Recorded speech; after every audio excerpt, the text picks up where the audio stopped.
House come to order if members can take their seats. This budget is a huge job maker, and the number one solution to economic insecurity is a job. Hungry children can't learn, and it's our responsibility to try to help. Equality and opportunity. I believe most people are here because they want to do some good.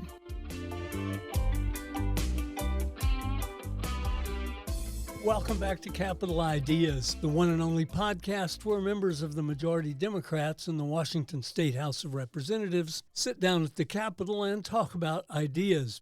Today's episode is a good one. It's your chance to get acquainted with Representative My-Linh Thai, the Deputy Majority Leader of the House. This is My-Linh's 8th year representing her neighbors in the 41st District, which starts on Mercer Island and heads east past Lake Sammamish, and along the way includes Newcastle, Factoria, Beaux Arts Village, and parts of Bellevue and Sammamish, and a lot more King County. She came to the U.S. as a teenage refugee from her native Vietnam, and in the years since became a pharmacist, an education leader in Bellevue, and vice president of the Washington State School Board Directors Association. Having said all that, I realize those are all just facts that you could get from a resume. If you really want to know who My-Linh Thai is, stick around for the next 20 minutes.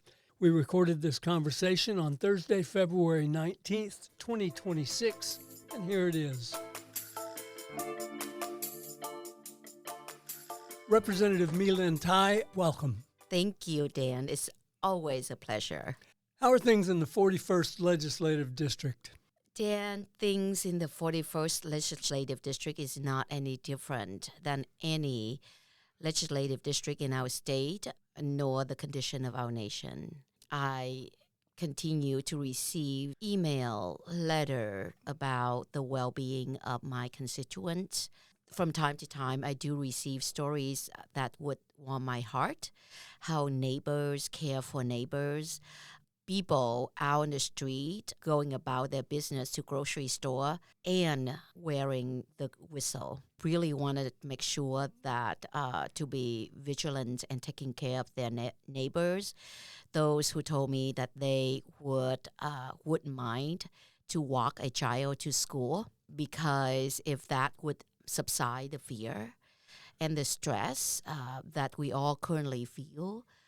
So no, the 41st is very much aligned with how we all feel currently. And I'm once again still so grateful to have the opportunity to represent them. And I want to make clear here that the whistle and the walking the child to school, that's not because of fear of someone jumping out and stealing a purse. It has to do with federal people with masks over their faces coming and grabbing people and throwing them into the back of a van. That is correct, Dan. That is correct. So I think the 41st is, as you said, not much different from any other district in this state. I think both you and I, and for the audience who don't get to see us, we did take a moment to reground ourselves. This is an emotional time, and this really tests who we are. And I believe you did mention that there's going to be a bill that I introduced this in this session. Happy to have that conversation later on, but truly it's about the two of us, what we just did, reground ourselves when we witness what government are doing to the people whom we took an oath of office to serve. This kind of lets me circle back to what you were doing this morning, which was you were part of the observation of the Day of Remembrance on the House floor. Well, thank you, Dan. It's every year is a reminder for us how our civil rights were being violated, how the importance of representation matters, because when there is not a balance, certainly of government structure, executive, legislative, and judicial, was not balanced, then it's the people who has the power to rebalance it. And the Day of Remembrance, I'm so grateful to have Representative Santos as a leader, as an eyewitness, as a descendant of those who show courage, who show love, who show us, the generation, do not experience those pain and suffer. But when community stands together, speak our truth together, talk about the history and the willingness to learn from history together, can we actually build the kind of future that my daughter and son would be very proud of? And that they deserve. I'm going to brighten things here a little bit by saying Happy Lunar New Year to you, Representative My-Linh Thai.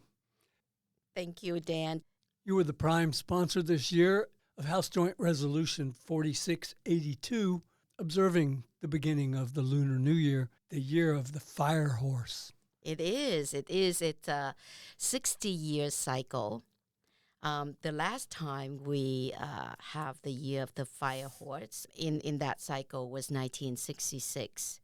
So Dan, as someone who also loved history, 1966 was quite a year, not only in the United States, certainly in my home country in Vietnam.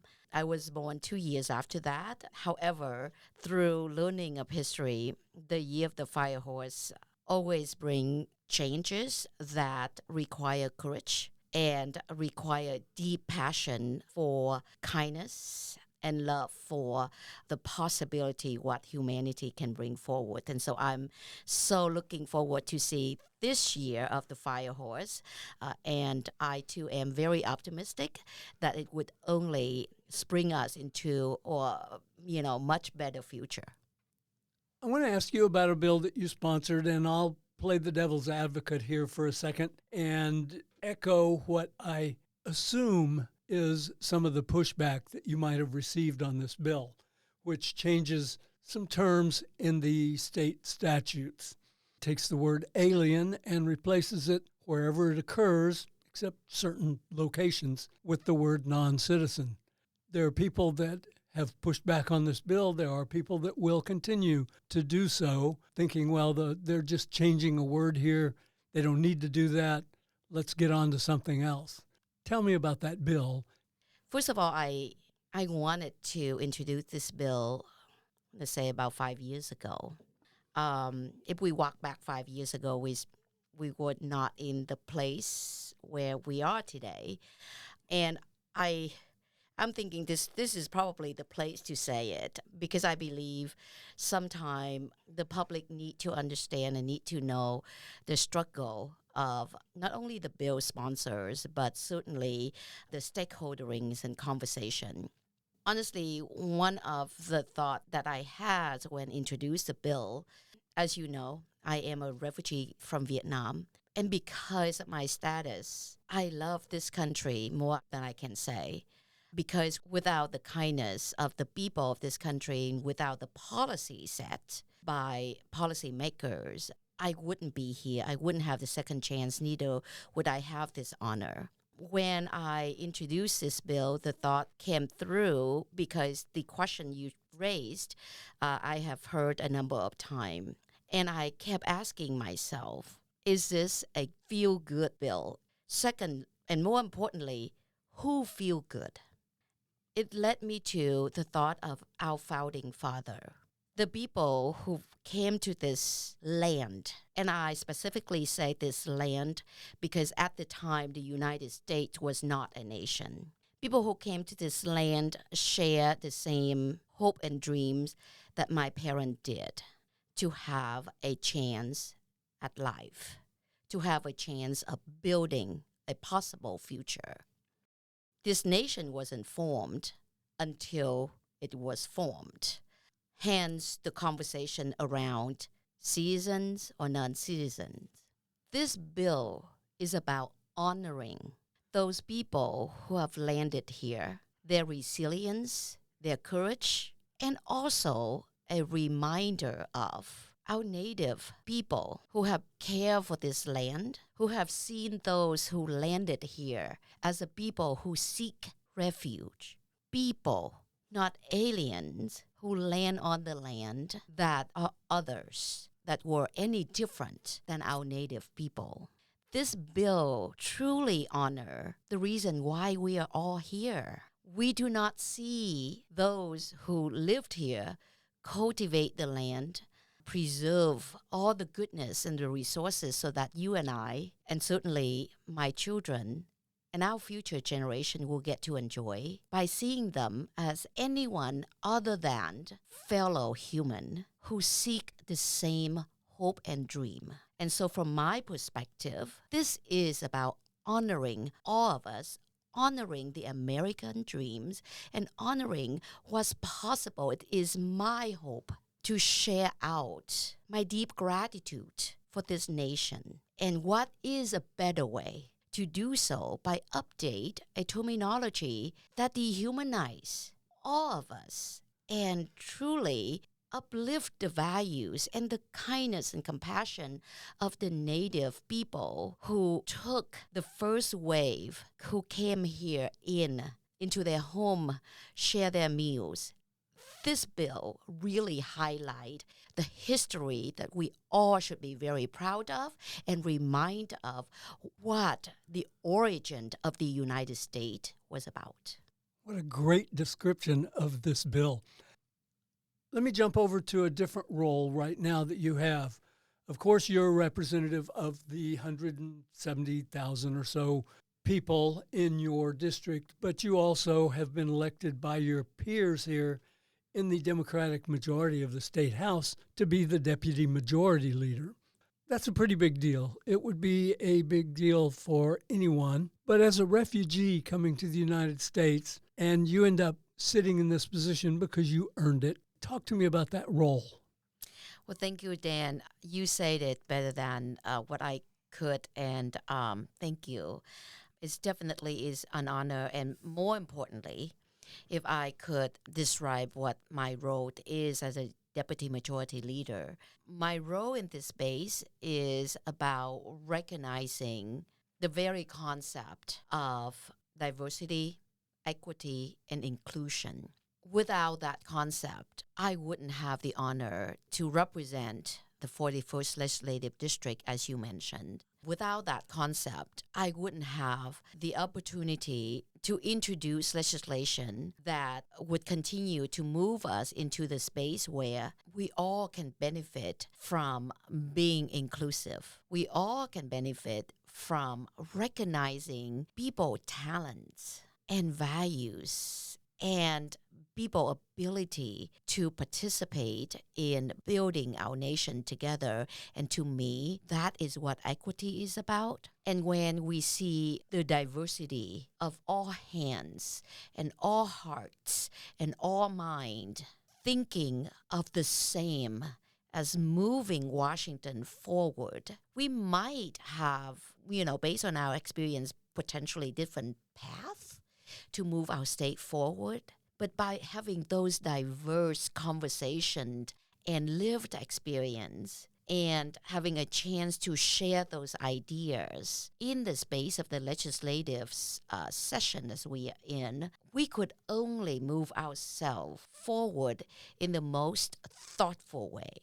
However, serving in this capacity as a state legislator the last, now my year number 8, we recognize that we say that. We value that, but the process and the system to get us there isn't updated, is somewhat outdated, and my role is to lead a team in the House Democratic Caucus looking deeper into our everyday functioning, really about having conversation, create opportunity for learning and training, professional development. So if we truly believe in by having diverse options and opinions, by being inclusive in conversation and creating a more equitable path, and certainly when we say we're here doing the work for the benefit of people of Washington, the last thing we want to see is that our staff, our supporters, our advocates, the people who showed up here speaking to some of the issues that they have and asking for this legislative body to consider, if they are not being seen, if they're not being welcome simply because of the process currently do not include them in the engagement in the process, then we fail our people. And so that is my job. My job is working not only to ensure the process of the legislation is truly equitable and inclusive, but to make sure that the work itself, as every word in policy, avoiding using terminology that intentional or unintentional exclude some of the members in our community. And I would say, for example, our trans community, they don't see themselves in policy. They don't see themselves in the work that we're doing. And they are my children, your children, and they deserve to be seen, heard, and felt. And so that is absolutely an honor of mine doing that work. It have been in the work for the last 3 years, and my sincere hope is that when we have a clear path for strategic planning presenting to the caucus, my hope is the public would be able to see the outcome of this investment of this work. Because if there is such a thing as legacy, my hope is that that will be my contribution to our state. My-Linh, you know and I know how the schedule works around here. In odd-numbered years, it's 105 days. The big operating budget and the transportation budget and the capital budget are written. In the years like this, which end in an even number, it's only 60 days long, and things tend to be maybe more of taking care of loose ends when it comes to budgets. But here's the situation. It's a 60-day session. There's only 20 days left in it. During that time, the House and the Senate and the governor need to put their heads together and agree on how to tweak last year's big operating budget in particular. There's not much time left, and I'm wondering, how are things going from your point of view? You are a member of the Appropriations Committee. Those are the people who write the operating budget and the supplemental operating budget. You're also on the Rules Committee, which is the place where it's sort of the gate that all bills have to go through to get onto the House floor. What's going on here with less than 3 weeks left in this session? That is the questions on everyone's mind, including mine. And it's definitely not an easy session to go through. From my perspective, there's several things. Things number one, which we've been talking about for years, is that our state having the most now next to the last place or the most regressive taxation. It's not good government. It's not good governance. It's just not good. And I think it's all about fairness and stay true to that.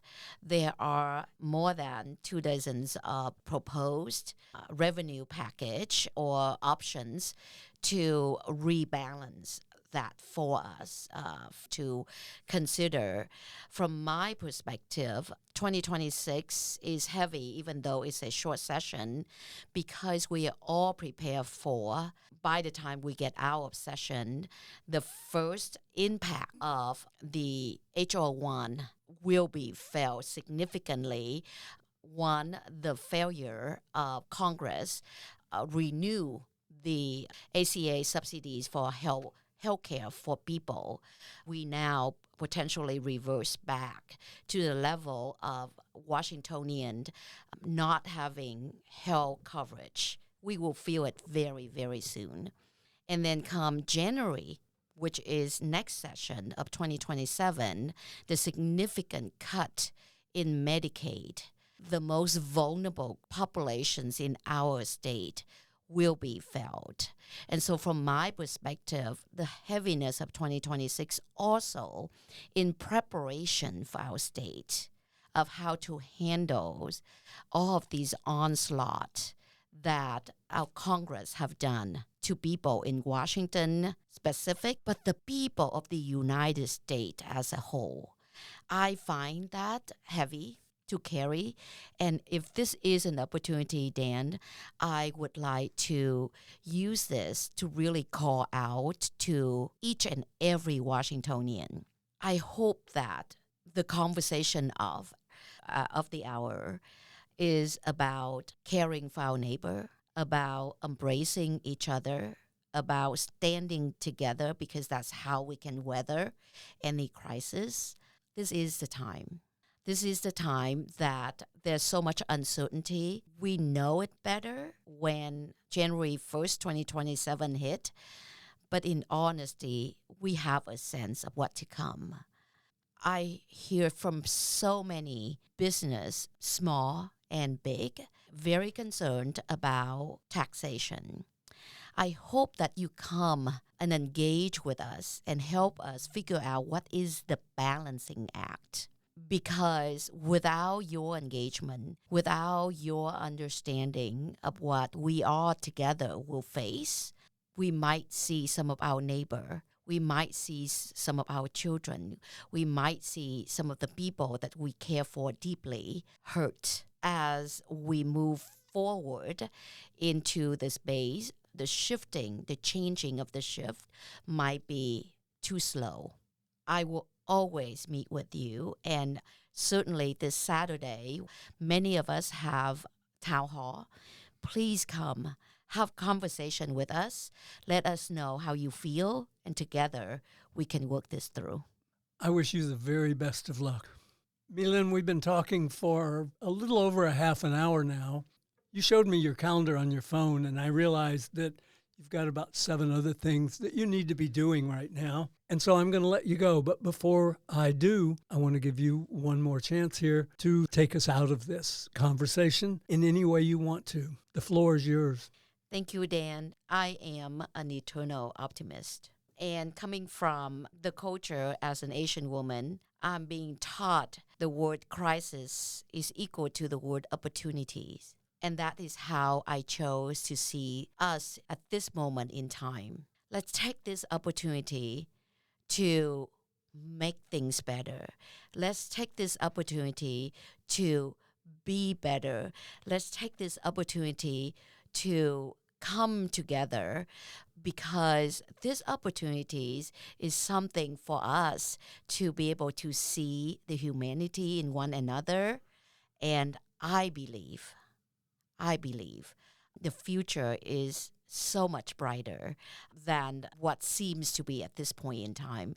So I also wish you, those who celebrate many of the holidays that collide in February, and I would not be able to name everything, but for your cultural heritage, I wish you deep roots, strong trunk, and flexible branches, so whatever storm coming your way, we can all withstand.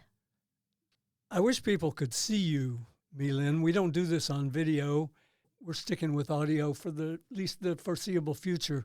But if people could see you, they would realize that you have a smile and a positivity. It's not an empty smile. It seems to be something genuine from within you. That's always struck me that way. I always enjoy talking to you. I like running into you in the hallways, and I'm glad I got to spend a half an hour with you today. Thank you. Thank you, Dan.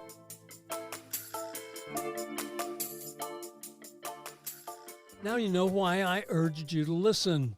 If you feel like meeting Representative My-Linh Thai was time well spent, I hope you'll subscribe to Capital Ideas. There are 58 other members of the House Democratic Caucus, and at least a couple of them will stop by room 364 in the O'Brien Building here in Olympia to share their ideas every week during the legislative session. This is your state government, and what happens here matters. I'm Dan Frizzell for the Washington State House Democrats, working together for one Washington since 1889. Thanks for listening.